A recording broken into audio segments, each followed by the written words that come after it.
Hi friends, எல்லோரும் எப்படி இருக்கீங்க? இன்றைக்கி ஒரு சூப்பரான அப்பம் எப்படி செய்யலான்னு பார்க்கலாம். ரவை மைதாவோடு சேர்த்து இன்றைக்கி ரஸ்தாளி வாழைப்பழமும் நம்ம சேர்த்து ஒரு அப்பம் செய்ய போகிறோம்.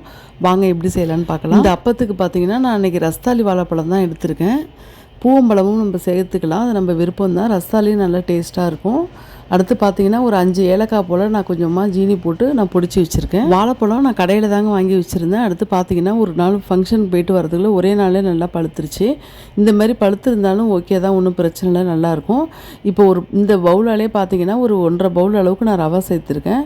அடுத்து அதே பவுலால் ஒரு 3/4 பவுலுக்கு மேலே பார்த்தீங்கன்னா கொஞ்சமாக மைதா சேர்த்துருக்கேன். அடுத்து பார்த்தீங்கன்னா இந்த அப்பத்துக்கு கொஞ்சமாக தூள் உப்பு சேர்த்துருக்கேன். அந்த ஸ்வீட்டை எடுத்து கொடுக்குங்கிறதுக்காக அந்த பொடிச்சு வச்ச ஏலக்காயும் உள்ளே சேர்த்துட்டு இப்போ 2 ரஸ்தாளி உரித்து வச்சுருக்கேன். நல்லா பழமாக இருந்ததுன்னா நல்லா டேஸ்ட்டாக இருக்குங்க.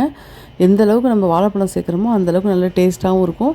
எல்லாத்தையுமே சேர்த்து நல்லா கையாலே பிசைஞ்சு விட்டுறலாம். இந்த மாதிரி அப்பம் செய்கிறதுக்கு பூவம்பழமும் ரொம்ப நல்லாயிருக்கும். அதை விட பார்த்திங்கன்னா ரஸ்தாளி நல்லா டேஸ்ட் கொடுக்குங்க.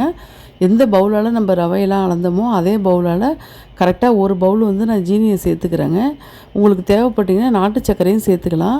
இதை விட ஜீனி அதிகமாக சேர்த்துக்கணும்னு நினச்சிங்கன்னா கூட நீங்கள் கூட ஸ்வீட் அதிகமாக சாப்பிட்றவங்களா இருந்தால் அதிகமாக சேர்த்துக்கலாங்க. அடுத்து பார்த்திங்கன்னா ஒரு மீடியம் சைஸ் தேங்காய் ஒரு மூடியை ஃபுல்லாகவே திருவி வச்சுருக்கேங்க.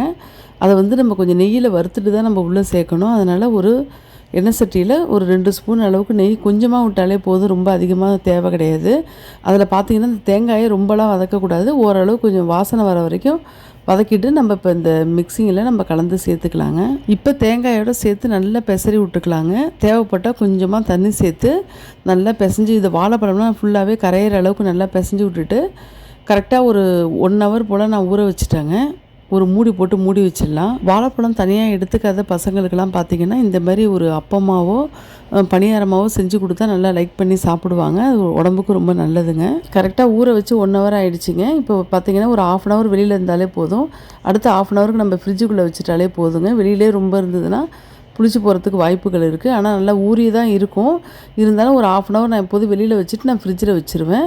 இப்போ இந்த மாதிரி ஒரு கன்சிஸ்டன்சியில் நம்ம இப்போ அப்பம் போட்டுடலாம். நீங்கள் இப்போ ரொம்ப கெட்டியாக இருக்குன்னு ஃபீல் பண்ணிங்கன்னா நீங்கள் வேணால் கொஞ்சமாக தண்ணியை மிக்ஸ் பண்ணி அப்பம் போடுங்க. ஆனால் ரொம்ப தண்ணி சேர்த்துற வேணாம். நான் பார்த்திங்கன்னா அந்த கந்தரப்பம் செய்கிறதுக்கும் சரி, இந்த மாதிரி அப்பத்துக்கும் சரி, இந்த மாதிரி சின்ன குழிக்கரண்டி தாங்க யூஸ் பண்ணுவேன்.